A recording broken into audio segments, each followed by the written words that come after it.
ആ രവി സാറേ. പ്രദീപേ, തനിക്ക് ബാംഗ്ലൂരിൽ പിടിച്ചു പോയെന്ന് തോന്നല്ലോ. ഓ, തനിക്കറിയാലോ, ഇനി നമുക്ക് 7 ദിവസം കൂടെ സമയമുള്ളൂ.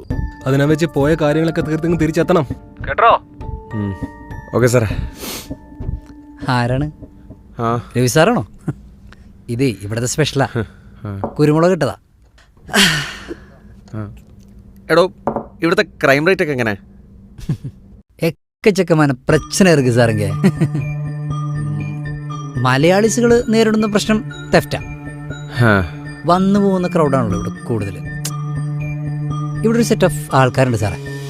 അവർ ഈ കാലത്ത് 3-4 മണിക്ക് ബ്രാൻഡ് ഷൂസും കണ്ണി കണ്ടാക്കി എടുത്തിട്ട് പോകും. എന്നിട്ടെന്താ, നമ്മൾ സൺഡേ മാർക്കറ്റിൽ പോയി ഇതിലും വിലക്കുറവിൽ വാങ്ങും. പിന്നൊരു സെറ്റ് ഓഫ് ആൾക്കാരുണ്ട് സാറേ. അവർ ഈ ഹോസ്റ്റലും PGയും ബേസിലാണ്. അവിടെ റൂം എടുക്കും. എന്നിട്ട് അവരായിട്ട് കമ്പനിയും. എന്നിട്ട് അവരുടെ ലാപ്ടോപ്പും മൊബൈലൊക്കെ രാത്രി എടുത്തിട്ട് വാഷ് ഔട്ട് ആവും. അത് കഴിഞ്ഞ് കഴിഞ്ഞാൽ പിന്നെ വേറെ കുറച്ച് ആൾക്കാരുണ്ട് സാറേ. നമ്മൾ ആഗ്രഹിച്ച് മോഹിച്ച് വാങ്ങണ വണ്ടി ഉണ്ടല്ലോ, രജിസ്ട്രേഷൻ പോലും കഴിഞ്ഞിട്ടുണ്ടാവില്ല, രായ്ക്ക് രാമനും കൊണ്ടു. ഇപ്പോഴും CC അടയ്ക്കണ പാവം പിള്ളേരുണ്ട് സാർ ഇവിടെ. സാറിനൊന്നും കൂടി ഒഴിക്കട്ടെ? ഓ വേണ്ട. അല്ല, അപ്പൊ അവർ ഈ കംപ്ലൈന്റ് ഒന്നും ചെയ്യില്ല?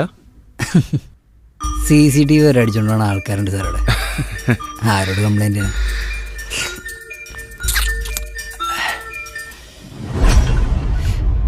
ഇനി പറ, സാറേ CCTV അന്വേഷിച്ച് വന്നാണ്.